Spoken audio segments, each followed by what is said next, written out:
process was very professional. One only needed to report the serial number when handing in the mission. This was something that Tang En admired very much. Most of the thieves' missions were not to be seen in public, such as stealing, stalking, assassinating, and so on.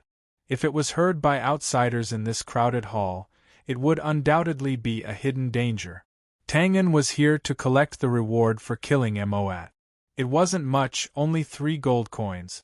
But it was enough for him to buy some furniture and some small items. Have you heard? Ghostface is on the move again, and his target is a noble. TSK. He's really skilled and bold. Just as Tang En was waiting for the Union's staff to confirm the mission, the conversation of a few thieves beside him entered his ears. I heard 4 missions in a week. No wonder he's the #1 assassin in Lion City. Once he does, it's shocking.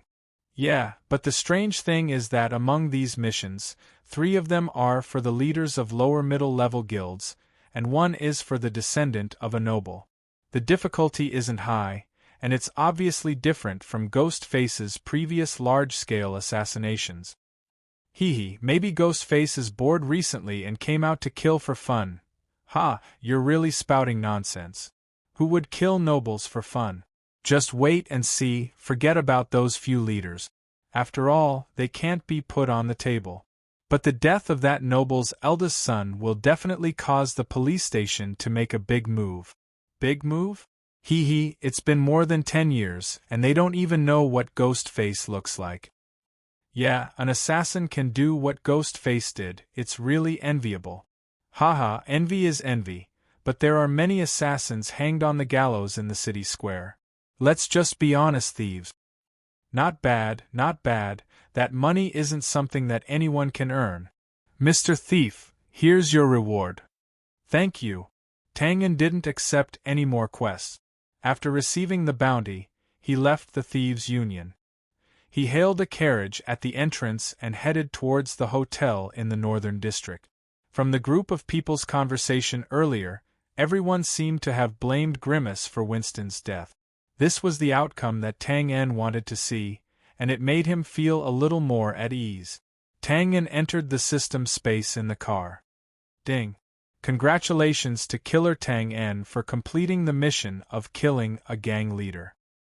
Mission difficulty, F. Rating E. Experience gained, 150. Blood Chi, 150. There weren't any surprises. The reward for this kind of mission was just like that. Tang En believed that if not for the fact that they were on a mission, killing Moya would at most give him 50 points of blood chi. When the horse carriage reached the center of Lion City, it couldn't help but slow down. Tang En opened the window and saw the pedestrians and carriages crowded together outside. Although the coachman had already tried his best to steer the horse carriage to the left and right, it was still drowned in the vast traffic. Tang En had already experienced the traffic in Lion City when the horse carriage was still here. Therefore, he wasn't in a hurry now. He knew that after this part of the journey, it would be better in front. Unlike the torrential traffic here, the carriages on the aristocrats' lane in the middle of the main road were moving in an orderly manner. Most of the coachmen of the aristocrats' carriages were standing straight and looking over with a slight smile on their faces. Tang En was very familiar with such gazes. Back then, when he was pedaling the 50-yuan bicycle he had bought and working hard to climb up the slope, the owners of the carriages passing by had given him the same gazes. Tang En smacked his lips, hating that he hadn't learned how to use hidden weapons yet. Otherwise, he would have scattered a handful of flying needles and taught the people and horses on the aristocrats' lane a lesson. Just as Tang En was daydreaming, a soft sound entered his ears. Whoosh! Tang En was stunned and instinctively wanted to roll to the side. He couldn't be more familiar with such a sound. It was clearly the sound of a crossbow arrow being fired. Bang! Assassin! There was a deafening roar and the window of a luxurious horse carriage on the aristocrats' lane was immediately shattered. A thick saber stuck out from inside and deflected a crossbow arrow that was shot at him. Then, a man in black metal armor flipped out from the carriage and stood directly on top of the carriage. He waved his long saber and looked around like an eagle. The surroundings were quiet. Then, there were screams everywhere. The crowd surged and the panicked crowd squeezed to the outside. Under such a tide, the horse carriage was instantly swept away like a leaf on a river. Damn, Tang En cursed angrily and flipped himself out of the toppled carriage. Were all the assassins in Liyan City so arrogant? They even dared to attack in broad daylight. Whoosh whoosh. Among the crowd nearby, 2 crossbow arrows flew out from nowhere and were aimed at the man with the saber standing on top of the horse carriage. Haha, good timing. The man laughed and jumped down from the horse carriage. Green fighting energy exploded on his saber and directly crushed the 2 crossbow arrows. Seeing the ferocious man rushing over, the crowd was even more panicked. They desperately rushed to the side of the road, afraid of being accidentally injured. Not good. In the crowd, Tang En saw a middle-aged woman carrying a baby get bumped from behind. The baby in her hand immediately slipped out and was about to fall to the ground and be trampled by the crowd. Tang En stomped on the ground and jumped out. He grabbed the baby's coat that was about to fall to the ground. Then, he exerted strength in his waist and abdomen and was about to forcefully flip over. Damn! Tang En instantly felt his back being stepped on a few times. Luckily, he managed to flip over and didn't have to worry about being trampled by the crowd. Bang! There was another loud noise. Tang En looked back and saw the door of the horse carriage being smashed into pieces. A black figure was thrown backwards.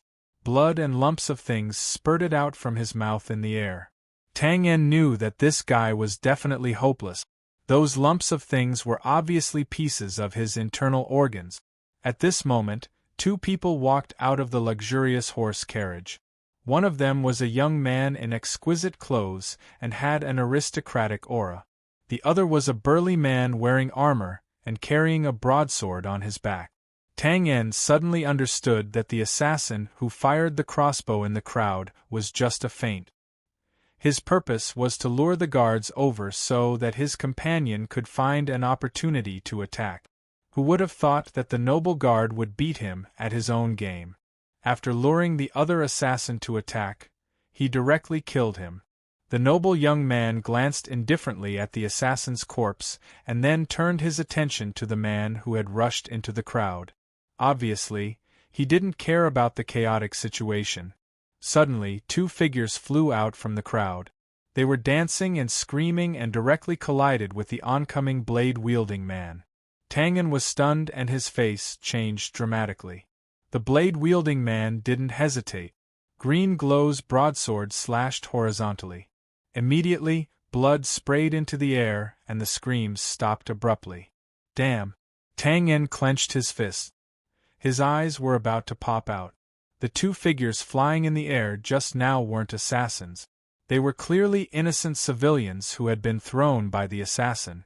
But now they were beheaded. After killing the 2 people, the burly man landed on the ground.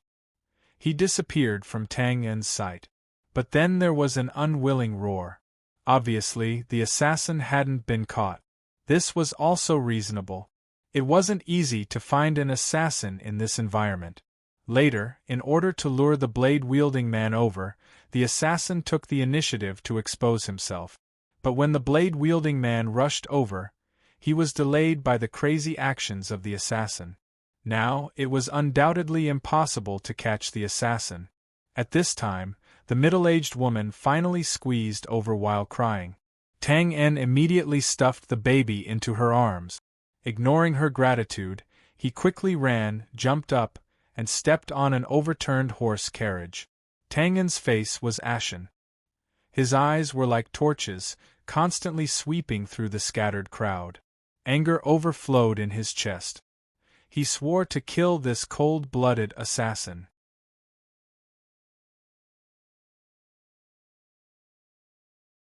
Chapter 33. The innocent passers-by who had lost their lives made the crowd even more flustered. The crowd desperately rushed to the side like waves. In this situation, finding an unknown assassin was undoubtedly as difficult as ascending to the heavens. Tang En looked around in the carriage. All he could see were terrified faces. He could not find anything. However, just because Tang En could not find him did not mean that others could not find him. Tang En, who had already thought of a countermeasure, instantly entered the assassin system. Here. Without waiting for Tang En to ask, the old butler pointed to a person on the hologram a few meters in front of Tang En. Tang En did not say anything. He instantly switched to the outside world, and his eyes casually swept over the person. A small pointed hat, a black long coat, a face full of wrinkles and gullies. At first glance, this was clearly the old farmer from the countryside who had come to the city to look for relatives. However, Tang En believed in the old butler's judgment and jumped off the carriage. Tang En also walked forward with the crowd. However, under his conscious control, his footsteps slowed down slightly. He quietly waited for the person to walk past him. It was only a distance of a few meters. The person quickly closed the distance. Tang En constantly sized up the assassin from the corner of his eyes. With a preconceived notion, Tang En finally found something unusual. Although the old farmer also had a panicked look on his face and even stumbled as he walked, he was still able to walk. However, perhaps it was the nature of an assassin. Every time there was a gap in the crowd, he would be the first to step forward. This kind of eyesight and reaction was not something an ordinary person could possess. Of course, this was after the fact. From an ignorant point of view, the old farmer was nothing more than a little faster than an ordinary person. Tang En suddenly slipped and cried out in alarm. His arms were raised high as if he was being pushed by the crowd. He leaned against the side of the carriage, revealing an empty space. In an instant, a brown high leather boot covered in stains fell in. Then, the old farmer squeezed in. Right at this moment, a cold light flashed from Tang En's cuff, which was raised high in the air, as it lightly swept towards the old farmer's throat. The distance between the two of them was so close that Tang En could even clearly see the other person's suddenly contracted pupils. In the blink of an eye, the cold light entered. Tang En put his right hand around the old farmer's neck. With a slight push, he instantly switched positions and hugged the old farmer tightly in his arms. The old farmer's face was filled with disbelief. The violent trembling of his body was restricted to his arms. "You want to know who I am? Curious how I found you?" So many questions. And don't struggle, it's useless. Let me tell you, I am an assassin and an assassin. As for how I found you, well, to be honest, I chose randomly. Just like how you randomly chose those two passers-by. A few breaths later, his pupils dilated. Tang En took the opportunity to push the old farmer's corpse into the carriage beside him. He turned around and disappeared into the crowd. The entire process ended in a few seconds. The crowd was still in a state of panic. Not far away, a shrill whistle sounded. The guards' cavalry rushed over. This time, the cavalry came very quickly. Of course, the main reason was that the guards' headquarters was on this street. However, the cavalry who arrived first could only stare at the chaotic situation. They could not enter at all. Overturned carriages, shoes of all kinds, faint crying sounds. The originally bustling and congested main road of Liyan City was now a mess. "Damn mole." Bose rubbed his big red nose and mumbled. He kicked away the high boot in front of him. Blood-red eyes, a red nose, a majestic body, and an unkempt face. If Bose had been at the northern border of the Caesar continent, he would have been attacked by the border guards as a crude beast-man. However, not many people dared to attack him in Liyan City. It was not only because he was a senior warrior, but also because of his position as the chief of cavalry of Liyan City's guards. Although people would privately call the guards cavalry as cleaners in armor, who would only clean up the scene after the event. However, in front of everyone, even the leader of the biggest gang in Liyan City would have a headache if he saw Bose. This was a crazy and somewhat perverted guy. This was the consensus of the underground forces of Liyan City towards Bose. Once someone offended this guy, even if they did not die, they would at least lose a few layers of skin.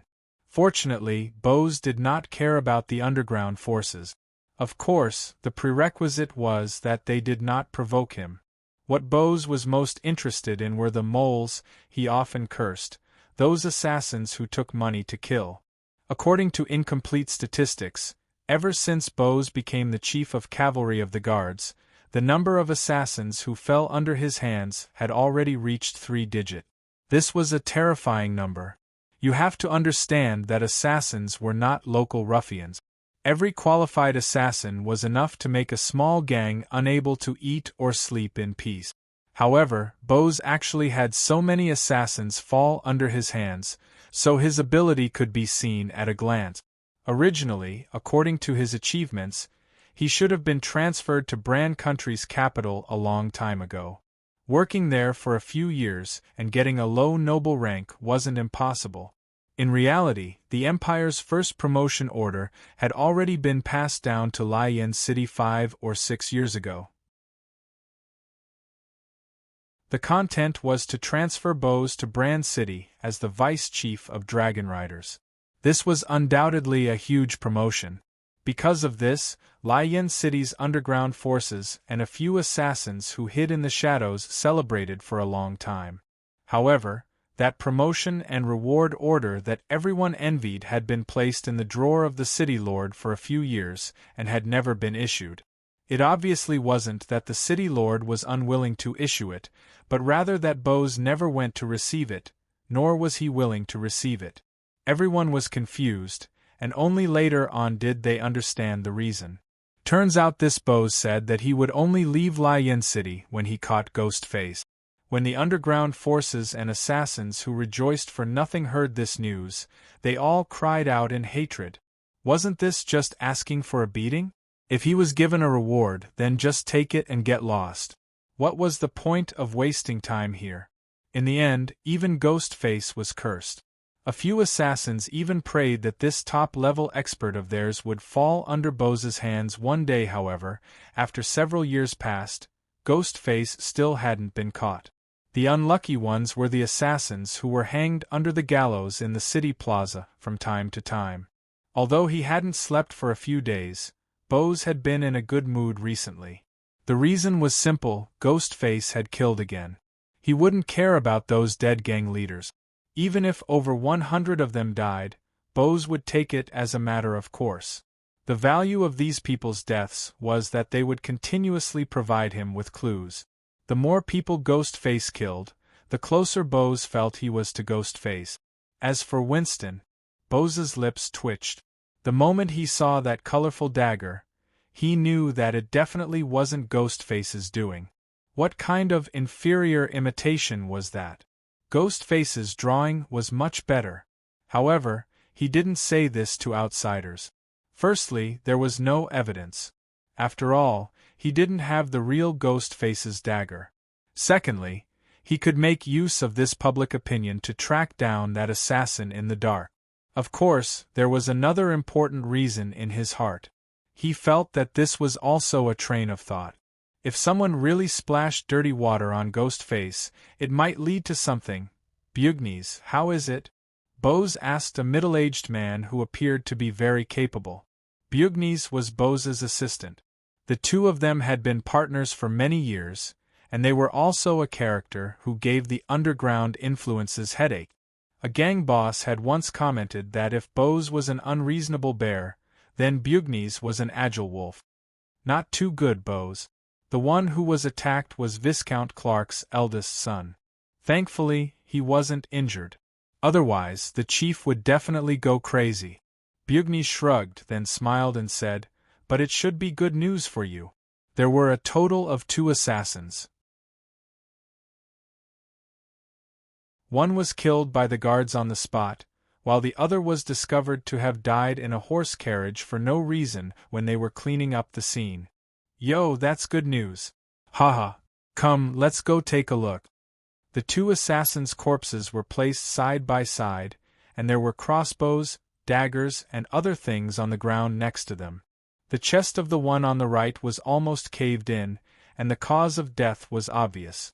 The one on the left looked very normal, and there were no obvious wounds. Yo, the disguise is not bad. Bose commented on the assassin dressed as the old farmer. Bugnes squatted down and lifted the assassin's chin. Beautiful! Bose praised. Bugnes nodded in agreement. A standard throat slit. From the marks on the body, there was no resistance at all. This means that the assassin was killed in a single strike at close range. Damn professional. Only a mole would know how to get close to another mole. Was it a double cross? Bose's judgment was also very professional. To be able to find a disguised assassin in a crowd and use such a professional method, it could only be another assassin. That's possible, but before this assassin was killed, he used 2 ordinary citizens to block the blade and escaped. Oh damn. Bugnes, you don't think that those cold-blooded people have a sense of justice, do you? Hee, that's only one possibility. Bugnes, you're thinking too much. I've said it many times, Bose, this is called being cautious. Sir Bose. A cavalry ran over from afar and saluted.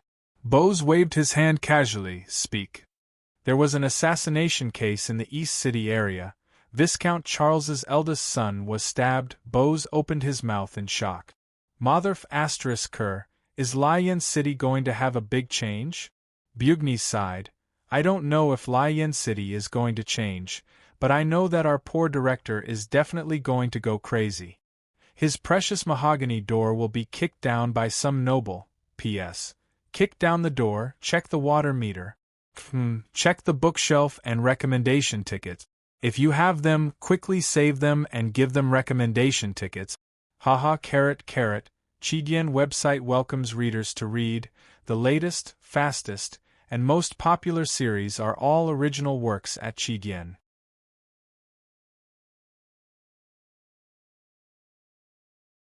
Chapter 34. The mahogany door to the police chief's office was still there. After all, they were all aristocrats and cultured people. They wouldn't dare to kick someone else's door. Of course, if they could restrain their saliva a little, they'd look more like an aristocrat. The short and fat police chief thought as he took out his handkerchief. In broad daylight, O God of light! An assassin dared to commit murder in front of everyone. What's the use of your police station? Yes. My son has been dead for a day and the culprit hasn't been caught. Can you still be the police chief? We've already investigated this matter. Investigation? My son's body has already turned cold and you're telling me that you're still investigating? Let me tell you, if you don't give me an explanation today, don't blame me for voting against the police station when they apply for funding next year. Yes.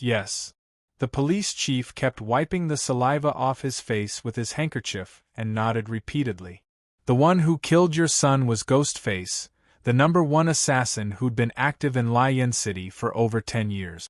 If I could give you an explanation, why would I be here listening to you scolding me? I'd have long been transferred to Brand City to get promoted and get rich, of course. The police chief could only think about these in his heart. Although he was an administrative official in Brand Country, he didn't have a noble title. Therefore, when he met aristocrats, such as this Viscount Dirk, he could only continue to pretend to be subservient.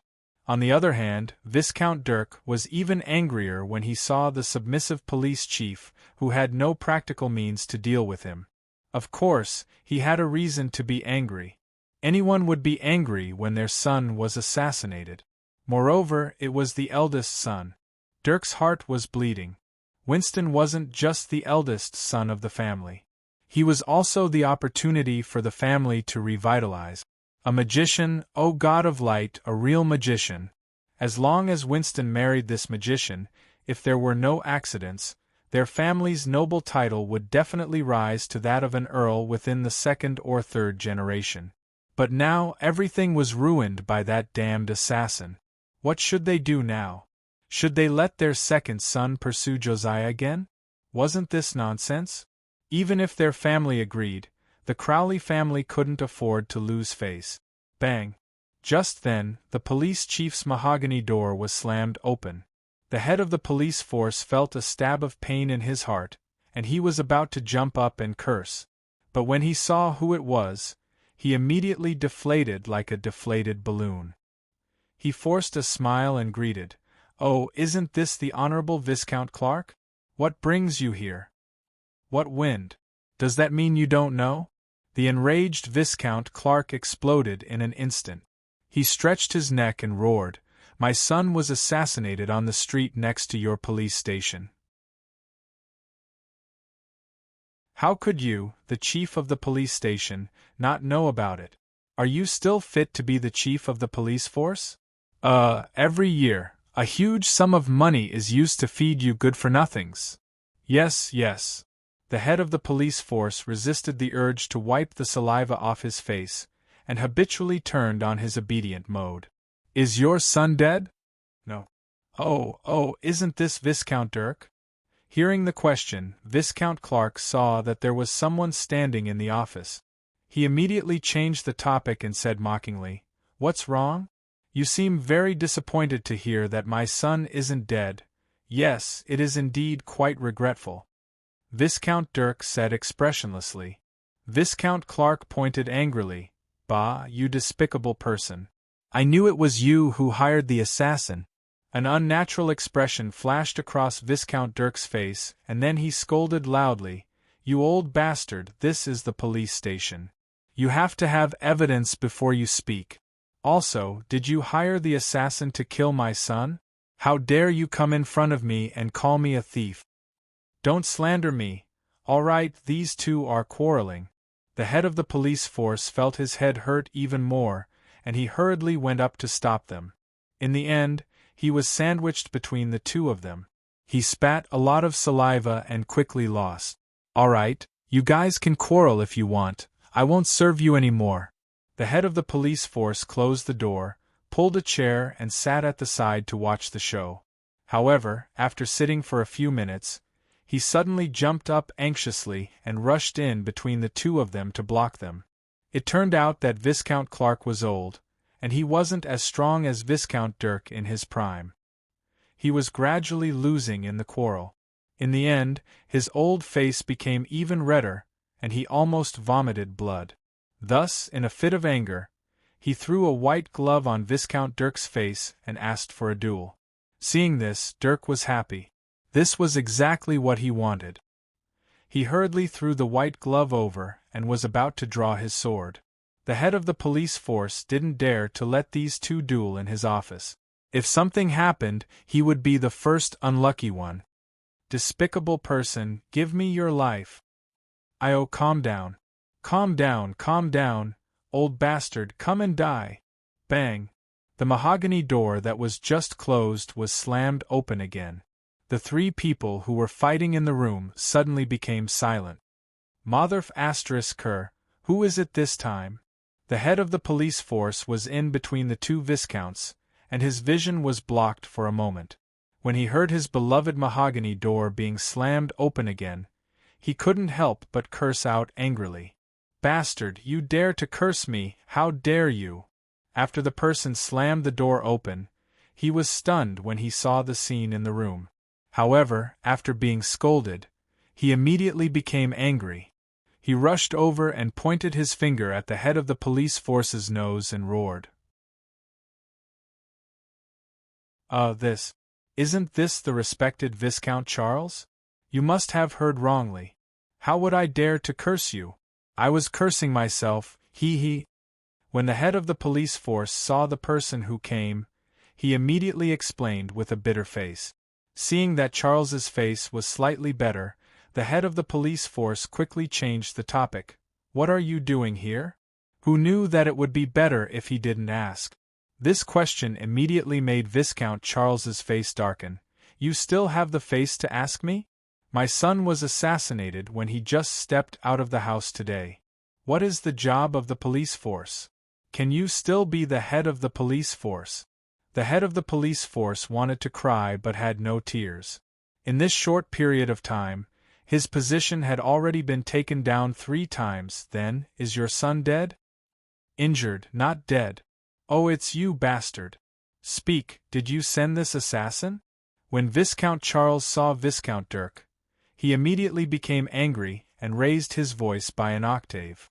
"Pa, did you go to the Thieves' Association and place an assassination bounty on my son Vincent?" When Viscount Clark saw that there was a new force, he immediately became spirited. "It's definitely this despicable fellow. My son was also assassinated. Think about it, why didn't other people get assassinated, but our two families? Isn't it obvious? We have the most enmity with him. Good Dirk. I am now officially informing you as the head of the family that our Charles family declares war on the Dirk family. I am also informing you as the head of the family that our Clark family declares war on the Dirk family." Seeing that the two families had declared war, Viscount Dirk's face was fearless. "Good, as the head of the family, I officially announce that the Dirk family accepts your declaration of war. Let's wait and see, humph." After saying that, with a bang, Viscount Dirk slammed the door and left. Bang, bang, Viscount Clark and Viscount Charles also slammed the door and left. The sound was louder and louder, as if they wanted to suppress the other party from here on out. The police chief, who had already been forgotten by the three, stood at the side in a daze. The loud noises seemed to be knocking on his heart. Damn it, don't they have any manners? Don't they know how to knock before entering? Didn't they take etiquette lessons when they were young, and they even slammed the door? Bastard! The short and fat police chief was completely ignited like a barrel of gunpowder. He cursed loudly in the office. Hoochie! Hoochie! That's right, what did they say in the end? The police chief's face suddenly changed and he jumped up 3 feet. With a bang, he suddenly opened the door. "Call all cavalry units to gather and wait for orders at the headquarters." Boom! The police chief and the office staff outside stared blankly at the suddenly collapsed mahogany door. They were speechless for a while.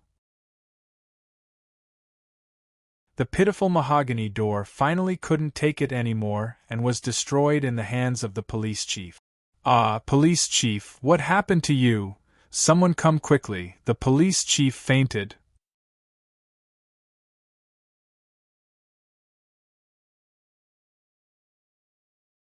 Chapter 35. In the thick book of history, those who could be passed down to the later generations were all so-called big shot. Regardless of whether they were famous or infamous, at the very least, they had left their mark on the pages of history. As for the small shots, of course, they were forgotten existences. However, when we read through history, we would often discover that the fuses for some big events that had far-reaching effects were ignited by these small shots. Right now, Tang En was undoubtedly a small shot. Moreover, he was a negative character in public opinion.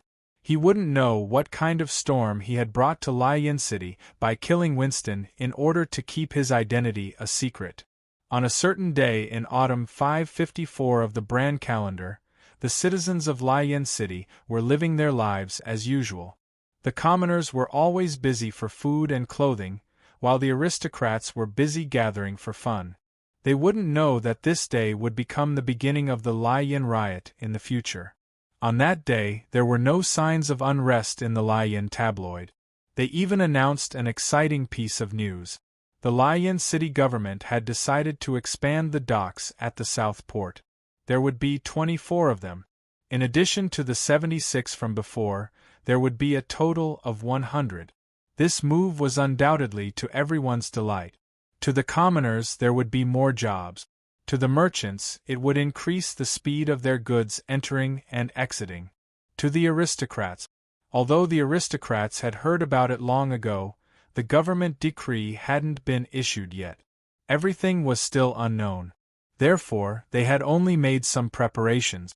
Now that the government decree had been announced in black and white, some powerful aristocrats were naturally eager to go all out. However, before they could completely digest this news, an even more shocking piece of news came. The Delk family had declared war on the Clark and Charles families for hiring assassins. The aristocratic circle in Lion City had been quiet for too long.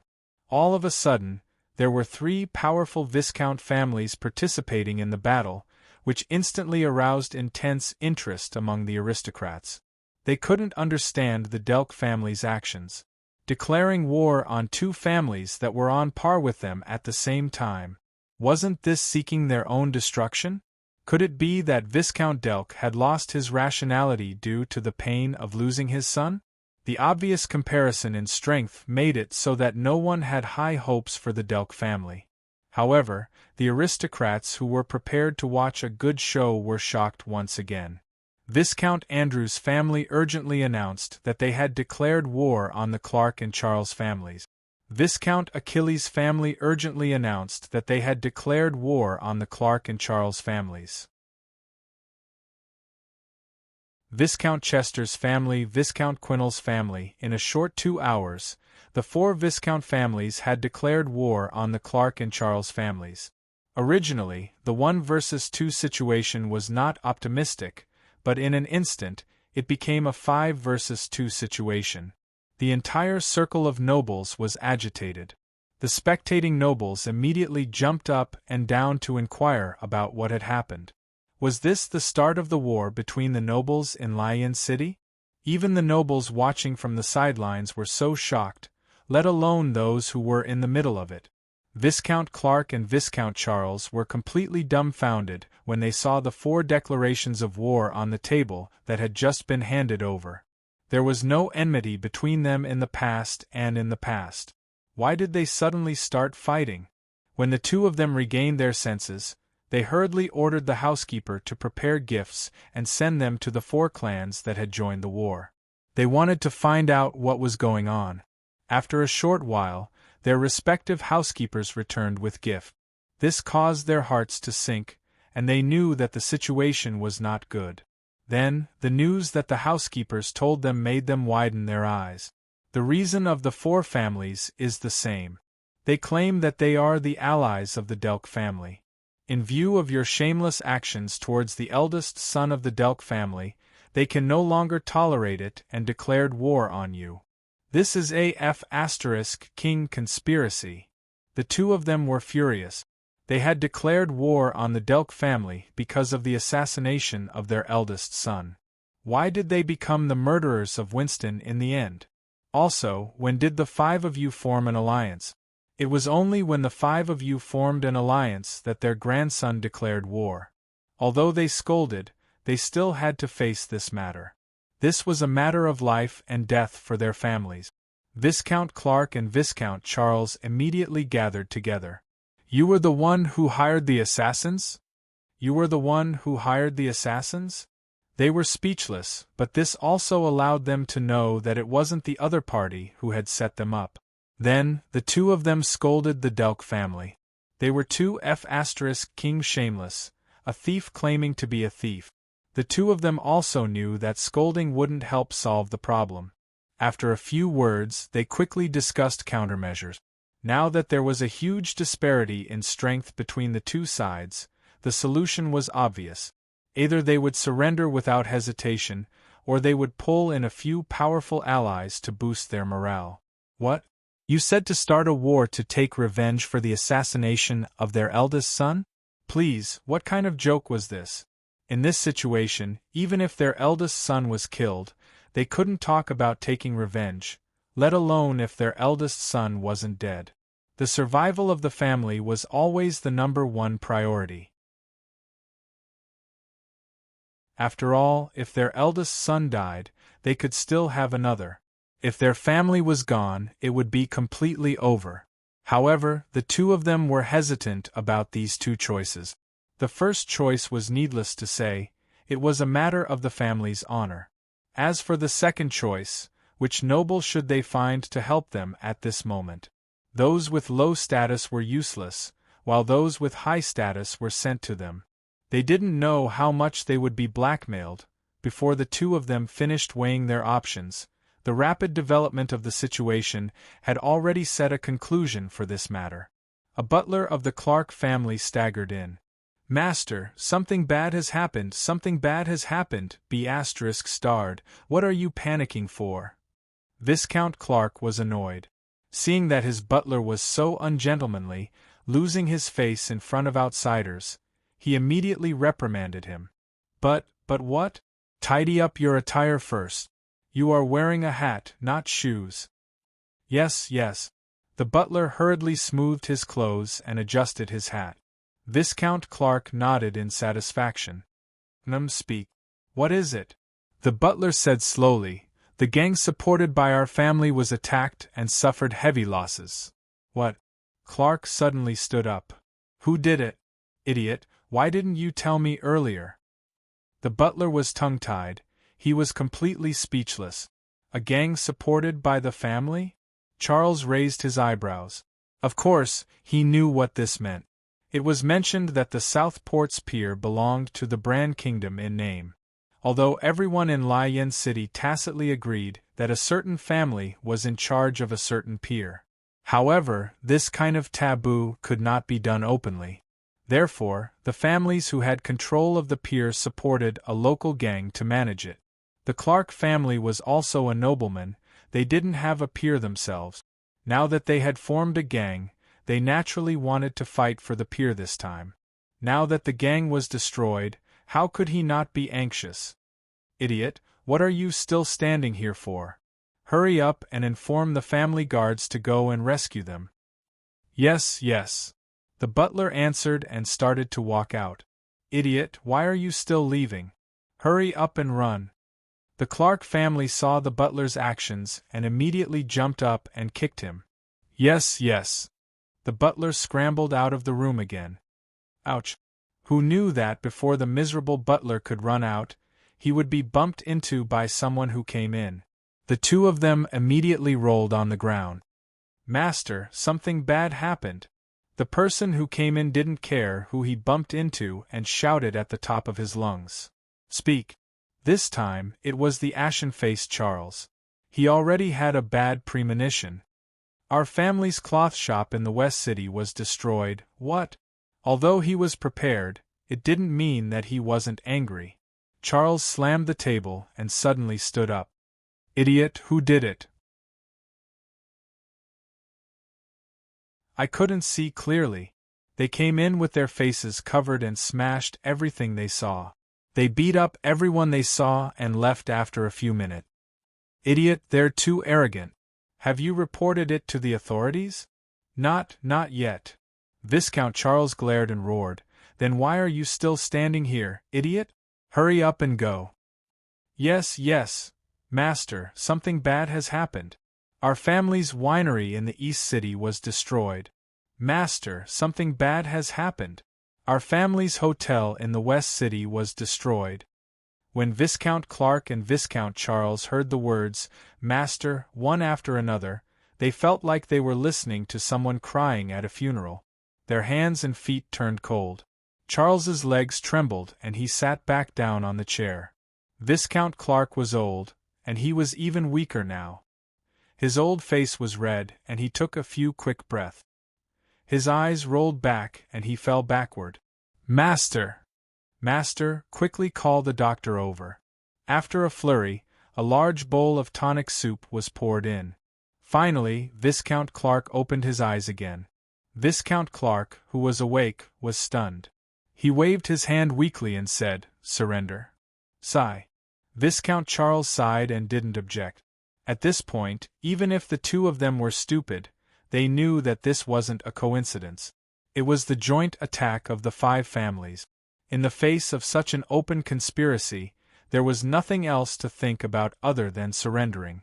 That afternoon, less than half a day had passed since the declaration of war. The Clark family and the Charles family announced their surrender, willing to bear the responsibility for Winston's death. There was silence in the aristocrats' circle. They no longer had the mood to watch the show. The methods of the 5 families' alliance were clear. They acted quickly, accurately, and ruthlessly. They didn't give you any time to react at all. Such actions caused the aristocrats to feel a chill in their hearts. No one knew if they would become the next target.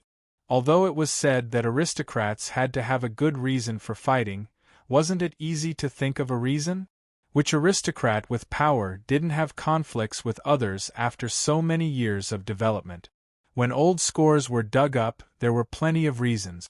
While the citizens of Lai Yen City were rejoicing over the expansion of the harbor, the aristocrats' circle was dead silent. This dead silence was like the atmosphere before a storm, suffocating, begging to be collected and recommended. And today's collection isn't good enough. Alright, I'll go all out. Tomorrow, third update. Human cat quality guaranteed. Qidian website welcomes readers to read. The latest, fastest, and most popular series are all original works at Qidian.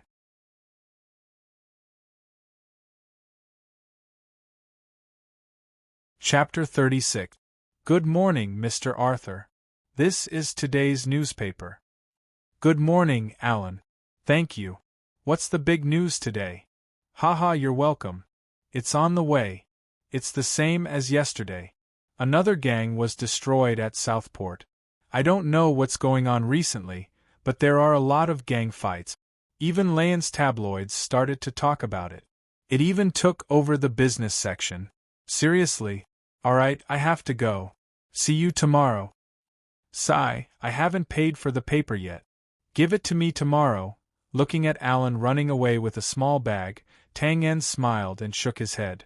Ever since he knew that Tang En read the newspaper every day, Alan seemed to have found a soulmate.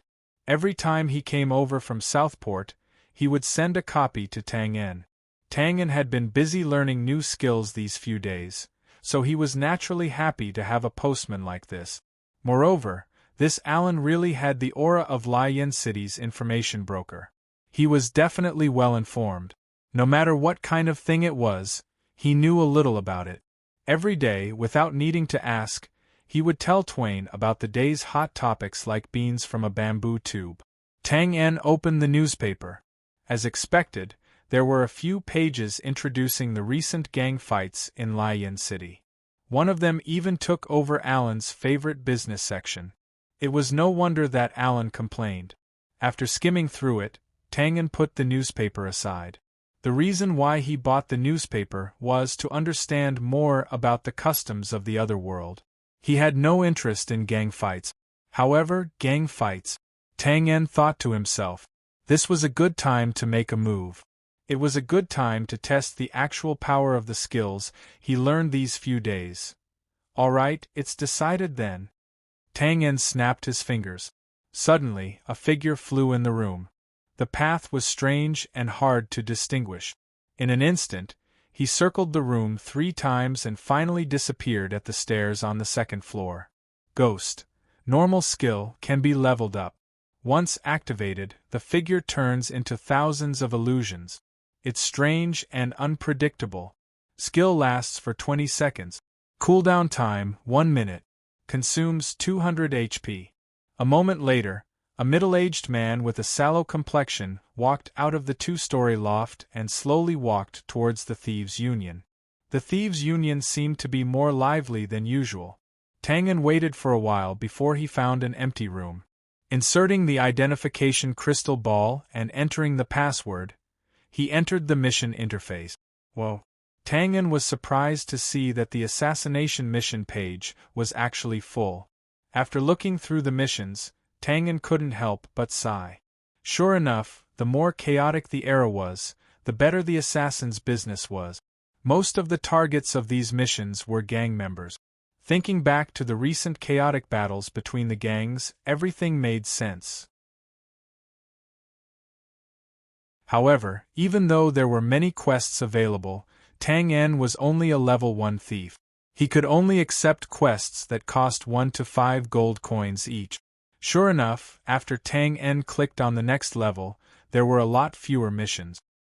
Tang En was surprised to see a 10,000 gold coin bounty mission at the top of the page. What's going on? Is the crystal ball broken? Tang En curiously clicked on it. Mission number. ******* target, leader of a certain underground gang client's request, kill on the specified day. Bounty, 50,000 note. At the client's request, this assassination mission has no level restriction. Any thief can accept it. Points will be calculated after completion. Guild's friendly reminder. Thieves below level 3 should accept it with caution. Interesting. It's actually a mission with no level restriction. Tang En was a little tempted. To be honest, it was a piece of cake for him to kill those gang leaders now. It was as easy as blowing off dust. This way, he wouldn't be able to test his own strength and the actual power of his skills. Alright, I'll accept it first. I won't lose anything anyway. Thinking of this, Tang En clicked confirm to accept the mission. Beat. Mission accepted. The following is the target's detailed information. Target name, Sam. 6 feet tall, strong body. Scar on left side of face. Flame Dragon Society leader, strength unknown. Gang encampment at South Harbor Sunset Street. Client wants the assassination to be completed on X day. After the mission is completed, please submit it promptly. Guild will investigate and confirm within 1 day. X day? F***CK, isn't it today? At least give me some time to investigate. Tang En hesitated. The lack of time meant that they were not fully prepared. It was a taboo for an assassin to take action without sufficient preparation. This was also something that the old butler had repeatedly emphasized. However, this was a rare opportunity. Tang En really didn't want to give it up. Forget it, I'll go check out the situation first. If it really doesn't work, I won't take action. In the end, Tang En still made up his mind and walked towards South Harbor. The South Harbor Pier had created countless wealth for Lion City. Its main streets were also extremely prosperous and luxurious. However, even the most dazzling sunlight would have dark corners where it couldn't shine. There were still some places in South Harbor that were as poor as a church mouse. For example, Sunset Street. Densely packed low huts, narrow and dirty streets, scantily clad children playing around, burly men passing by from time to time. This was a poor and chaotic place.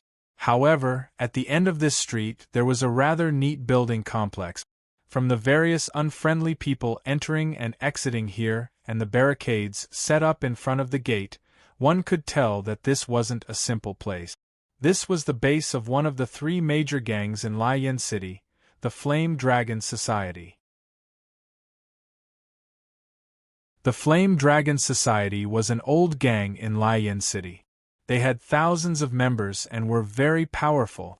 The current gang leader, Sam, was a cunning and ruthless person. Under his leadership, the Flame Dragon Society had been through numerous gang wars and government encirclement and suppression, but they still stood strong and continued to grow. However, there were also rumors that the reason why the Flame Dragon Society could withstand so many encirclement and suppression was because their backer was Earl Matthews, one of the 4 major Earl families in Lion City. At this moment, in a 2-story building about 100 meters behind the Flame Dragon Society's base, there were 2 people in armor standing behind the window and observing the situation in front of them. One of them looked particularly wretched as he lifted a corner of the curtain. Suddenly, he said excitedly, "Yo, look, here comes another scouting mole." The other person looked somewhat helpless. "Hey, Bose, what we're doing isn't very good." Bose looked back in surprise. "What, is there a loophole in my caged rat plan?" "I'm not talking about that, I'm saying that we've always disobeyed the director's orders. It's fine." Bose waved his hand, looking very unconcerned. "Quelling the unrest in the farms is the business of the nobles. Sending our cavalry over is obviously luring the tiger away from the mountain. Good thing I'm well informed. Haha, how can a gathering of moles not have a cat? When the time comes, we'll surround the building behind here, and our brothers inside will provide support. TSK, this net. I'm really looking forward to it." Hearing that, the Bugnes said in surprise, "Just surround the back? Then what about the front? This is obviously a diversionary tactic." Bose spread his hands and said, "In front? Didn't we leave a troop of cavalry there?" "A troop of cavalry? You sold Sam out just like that? At least he cooperated with your rat plan." "What are you talking about? Am I that kind of person?" Bose looked very innocent. "Didn't we also help him solve the problem at the back? As for the front, it's obviously a fight between the nobles. We just need to leave a troop of cavalry to help them clean up the scene. You're really something. Bugnes laughed and shook his head. Then, he sighed. Speaking of which, the alliance of these 5 families is really gutsy, daring to mess with the tiger's whiskers. I think there's an 80% chance that there's an expert commanding these 5 families, but I wonder which of the other 3 earls it is? Bose peeked outside and said casually, "Why do you care so much? How can we interfere in the fight between the nobles? It's more practical to catch moles, haha. If we succeed this time, Lian City will definitely be much quieter." That's true, there have been hundreds of assassins scouting the area these few days. Bugnes suddenly had a thought. He said, "Do you think Ghostface will come?" Bose said indifferently, "Who knows, it's best if he comes. My appetite is big, big and small, I'll give it all to him." Ouch, quickly shrink your head back, this mole is quite alert. Outside the Flame Dragon Union, Tang En frowned and looked around. Why did he have a strange feeling? Shaking his head, Tang En got rid of the distracting thoughts in his mind and continued to observe the situation of the guards behind the station.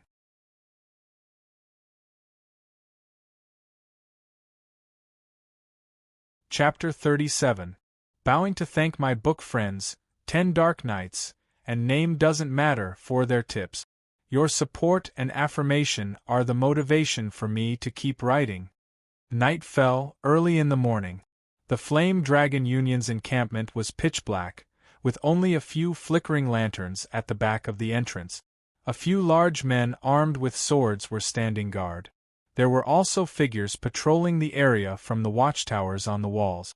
Dressed in black, Tang En made his way to the outer perimeter of the walls.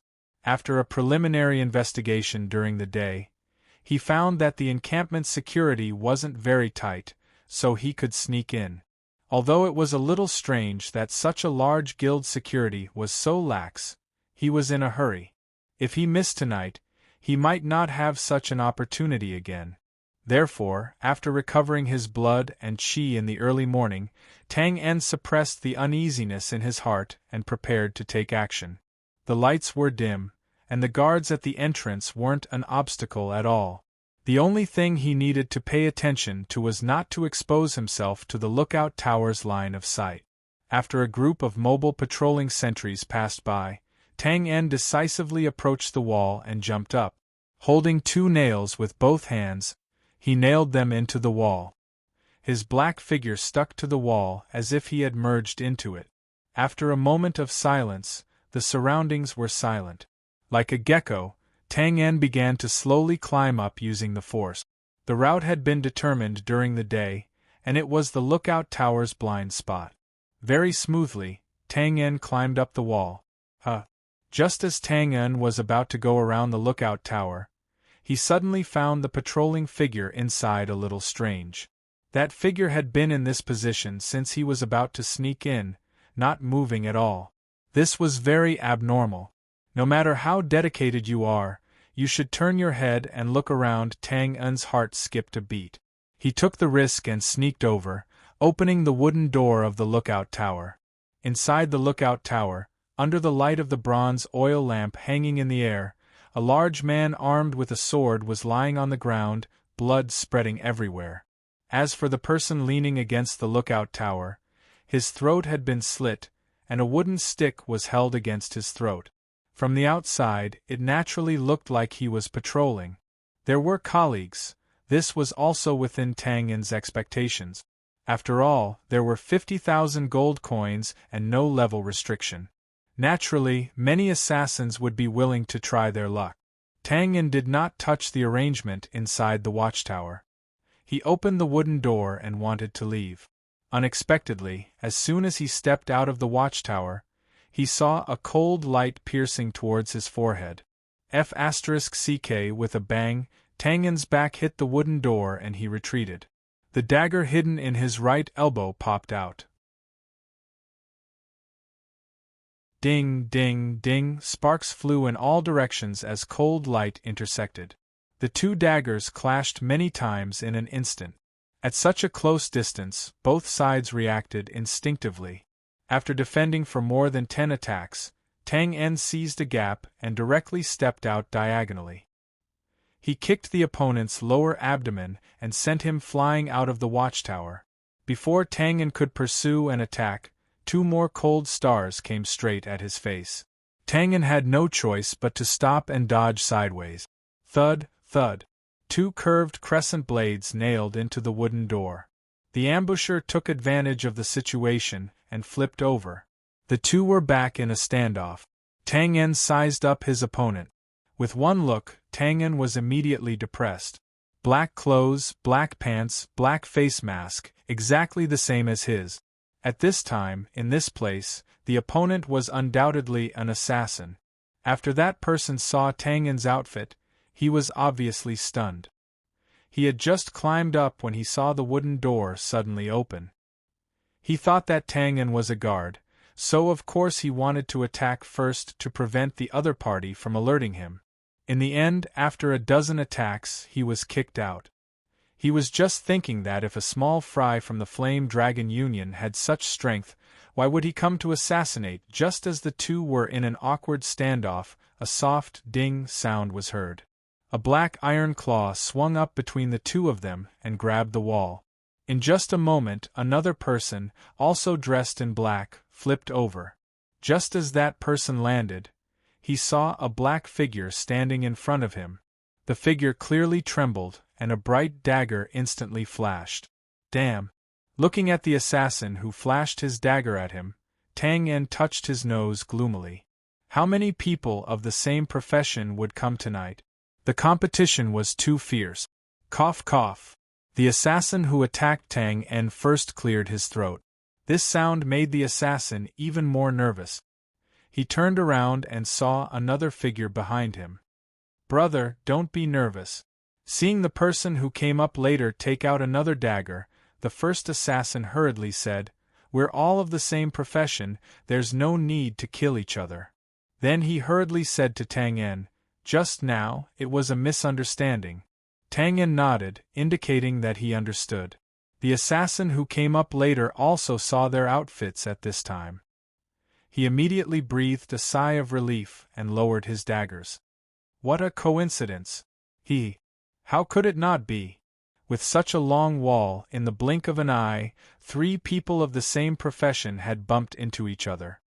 I say, it's not good to just stand here like this. Why don't we all do as we please? The assassin who came later was clearly a little anxious.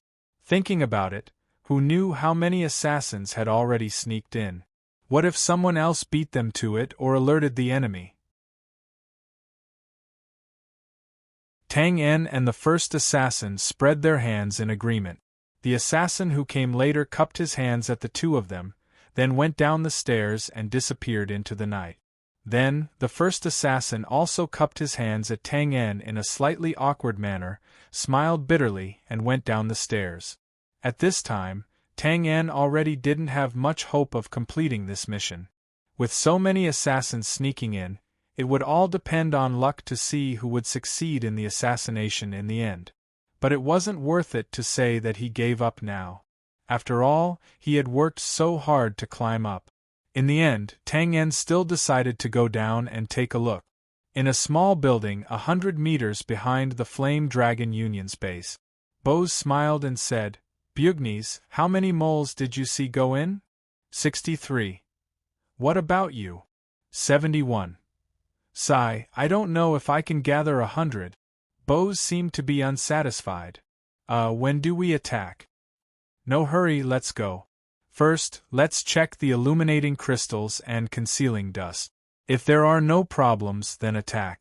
On the outskirts of Fallen Moon Street, a wide and luxurious carriage slowly stopped. Inside the carriage, there were 6 well-dressed men with extraordinary manners. If there was a noble who saw these people at this time, he would definitely cry out in surprise, because among them, the 5 older ones were Viscount Dirk and the heads of the other 4 Viscount families, who had received a lot of attention recently. As for the other golden-haired man in the prime of his life, he wasn't a simple character either.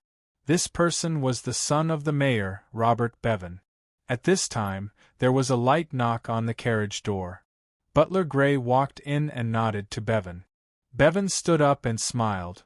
Everyone, according to the information from the Flame Dragon Union, most of the assassins have already infiltrated.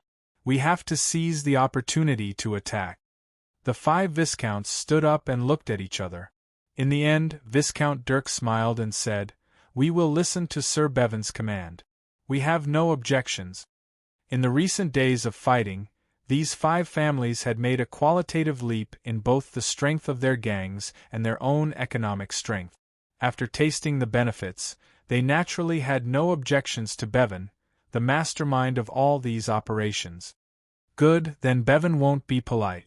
Everyone, please immediately let the gangs supported by your families attack from the front with the Golden Lion Gang as the arrowhead. The Golden Lion Gang was one of the 3 major gangs in Lion City. Their strength was similar to the Flame Dragon Union, and their backer was of course the Robert family. Okay. No problem, the 5 Viscount heads called their subordinates and passed down the order. Bevan raised his wine cup. Then, let us drink to the success of this operation. Please. Cheers. What is that?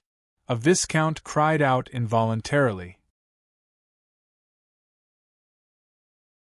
In the direction of the Flame Dragon Union's base, a ray of light suddenly shot into the sky, illuminating the area as bright as day. You're tuning in to the Phoenix Knights YouTube channel. Don't forget to subscribe and join us on this journey to catch the most captivating stories.